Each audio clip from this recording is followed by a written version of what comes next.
Robert, Yeah, what is Calgary?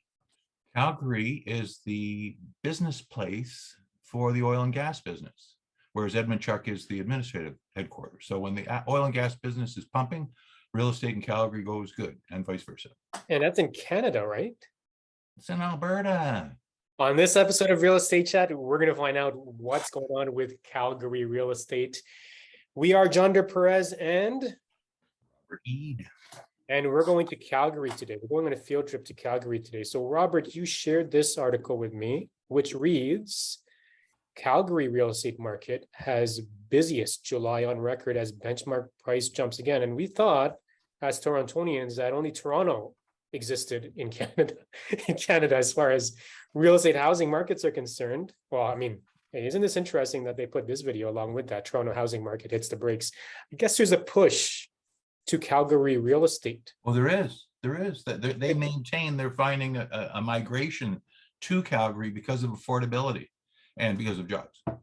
Okay, so we're going to talk about that today because the residential benchmark price apparently just a tad over $500,000, and for $567,000 in Toronto, what can you buy for that amount of money?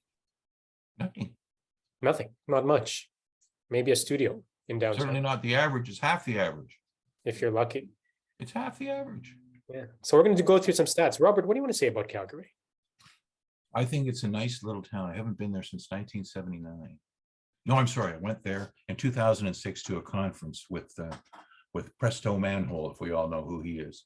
And those boys out there get tremendously upset about the stupidest thing, like constitutionally, but they're a one-horse town. They're oil and gas, and they feel bad. Like Presto Manhole had this slogan that he gave in the East saying, the West wants in. But what he said out there was, the West wants in or else, meaning or will separate, just like those Quebecers are threatening to. So there are isolated greenhorn, leghorn, truck driving Canadians. Well, it's cold up there too, isn't it? Well, you go up to Fort McMurray and they got the pallets for sidewalks on top of the muskeg because they got all these foreign workers working in the terrible conditions. My sister went up there to work as a student, or no, as an instructor for human resources. Anyway, the only thing I've ever been to in Calgary is the airport, which is really nice. And I think, I mean, they're obviously building this up for something. And in addition to oil and gas industry, they're pushing it to be a tech hub. So, I mean, I know Toronto has a lot of employment. Ottawa has some tech. Yeah. That's where Shopify is. But Calgary is, I guess, the equivalent of the US, what we're trying to do in Texas, which is bring everybody to Texas. And the taxes are lower. Is Calgary the Texas of Canada? Well, Alberta is. It's probably the Oklahoma. It's probably the Oklahoma because there's a certain states and cities and provinces and worldliness in Houston and in Dallas, but they're still, they still got a gun rack in the back of the truck. Well, let's go to chat. Let's talk about residential prices then instead of gun racks. 567,700 average price of all homes in Calgary. So we're pretending today that we are looking to buy Calgary real estate or invest or whatever. Yeah. At Torontonian, 690,500 for a detached price. I don't know if this is a $690,000 house, but detached price 690, semi 616, row price, rows townhouses, attached townhouses 407, apartment $305,000. So somebody in Toronto could literally pull their line of credit and pay their entire line of credit and buy an apartment. Yeah, well, scoot down 2 more pages and you'll see the most important thing there. Keep 1 more.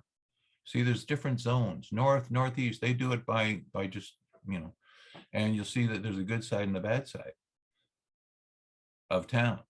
And maybe it's the way the wind blows, but I thought it was 4 quadrants. Now it's 1, 2, 3, 4, 5, 6, 7, 8 zones, and they're all varied. There's the benchmark price in each one. So east is very much lower.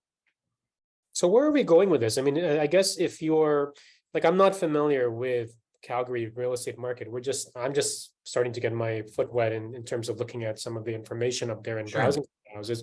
Some of the houses there are really nice. You got really large houses that are a fraction of the cost of Toronto. Let's look at it from, there's a perspective of somebody who's an immigrant who's landed in Toronto. They can't afford a home here.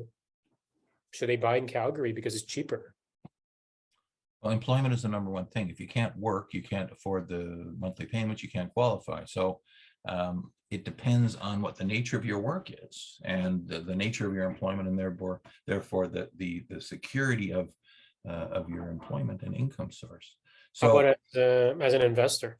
Like if you oh, knew well, nothing, people from Toronto were going there, just like they were going to Windsor and they were going to these college towns, Waterloo and what have you, 5 years ago, because the price of the student housing was so much cheaper than what they could buy in Mississauga. And Windsor, same thing. Some people are forgetting about property management, that you're going to go to Tillsonburg and buy something with 3 units in it. You're going to be there every weekend and it's not going to be happy. However, buyers are buying what they want, and always a little bit further is a little bit cheaper. And if that satisfies, because you only got $37,000 to close the deal and put the down payment, then you have to go where you can afford it.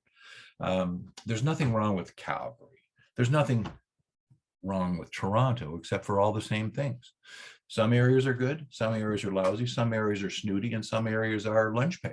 And depending on you, take care of you, fit in with. That's the right thing about buying a house. You can choose your neighbors. You can find a neighborhood where the school's right, where the neighbors are right, where there's no Ontario housing or the equivalent nearby, whatever it is that you really want, because you know what you want, or you can find what you want at a price you can afford.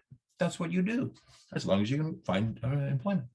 well, there you go. So we're going to share those links with you so that you can read the article and you can also look at some Calgary stats. And we're going to do some digging ourselves into the Calgary real estate market. Make sure you like and subscribe if you like Calgary. Thumbs up if you're from Calgary watching this. Make sure you follow us. Robert, any final words about Calgary real estate? Calgary and moving there is just like Ottawa. There's a lure to go up there. When we first took over a few branches over in Calgary, oh, look at the prices, oh, look at this. But it's cold there, yes. And it's all government town, and the mentality of the people is entirely different if you're used to sort of a freewheeling state of affairs. Right. Calgary is going the other direction. It's more freewheeling than you're used to. And So if there's you're a not different demographic mix as well. If you're not from Calgary, do yourself a favor before making a decision to buy there, is actually go drive up there, spend a week, spend a couple of days, and see if you like it there. And if you do, and if the prices make sense, and if you find a Calgary realtor that makes sense, make sure you do your due diligence. But we're talking a whole bunch of stuff on Real Estate Chat, so make sure you follow us and put into the comments what you liked about this episode, or where you're thinking of investing in Canada or the US. We'll see you in the next episode of Real Estate Chat. See you later. Bye for now. Alligator. In a while. Crocodile. See you in Calgary.